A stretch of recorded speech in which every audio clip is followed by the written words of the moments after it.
अगर मैं कहूं कि हवा में उड़ने वाले पुल, पानी पर तैरने वाले पत्थर और आधुनिक इंजीनियरिंग को मात देने वाली तकनीक 17 लाख साल पहले अस्तित्व में थी, और ये कोई कल्पना नहीं, ये राम सेतु है। एक ऐसा पुल जिसे दुनिया आज भी समझ नहीं पाई। त्रेता युग में जब माता सीता का हरण हुआ, राम ने वानर सेना के साथ समुद्र पार करने का निर्णय लिया।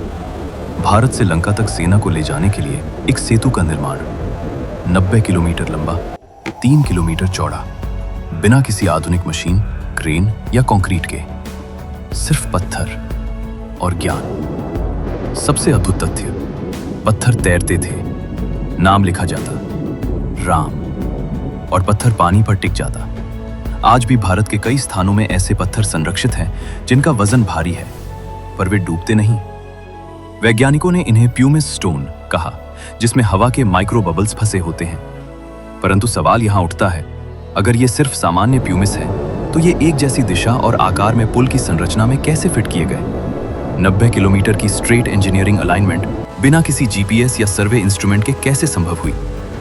जब नासा और इसरो ने समुद्र के नीचे की सैटेलाइट इमेजिंग की, तो दिखाई दिया एक मानव निर्मित स्ट्रक्चर, बिल्कुल स्ट्रेट, रॉक्स की continuous line connecting India and Sri Lanka.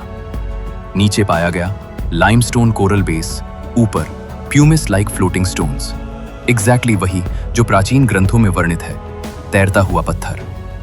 Archaeological survey of India की फाइंडिंग्स में यह भी आया, समुद्र तल पर जो बेस मिला है वो प्राकृतिक नहीं बल्कि मानव निर्मित लेयरिंग टेक्निक से तैयार हुआ है।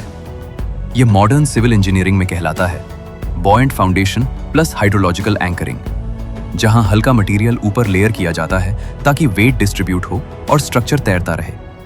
आज इसे फ्लोटिंग ब्रिजेस, ऑयल प्लेटफॉर्म्स और मरीन बेसिस में इस्तेमाल किया जाता है, पर राम सेतु में यह ज्ञान हजारों वर्ष पहले मौजूद था। तो सवाल है, क्या वानर सेना प्रिमिटिव थी, या वे ऐसे इंजीनियर थे जिनके पास प्रकृति और तत्वों का गहन ज्ञान था?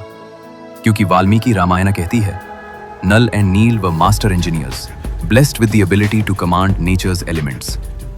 राम सेतु सिर्फ पत्थरों का ढेर नहीं, ये भारत की इंजीनियरिंग, वास्तुशास्त्र और सामूहिक संकल्प शक्ति का सबसे बड़ा प्रमाण है। एक ऐसा निर्माण जो विज्ञान को भी नम्र कर देता है। हमारे ग्रंथ कहानियां नहीं, वे हमारी खोई हुई इंजीनियरिंग लेगेसी हैं, और जिस दिन दुनिया इसे समझ जाएगी, वो दिन होगा सनातन रिवाइवल का। सोचिए, क्या हम अपनी सबसे बड़ी उपलब्धि को मिथक कहकर खोना चाहते हैं, या इसे विज्ञान बनाकर दुनिया को हैरान?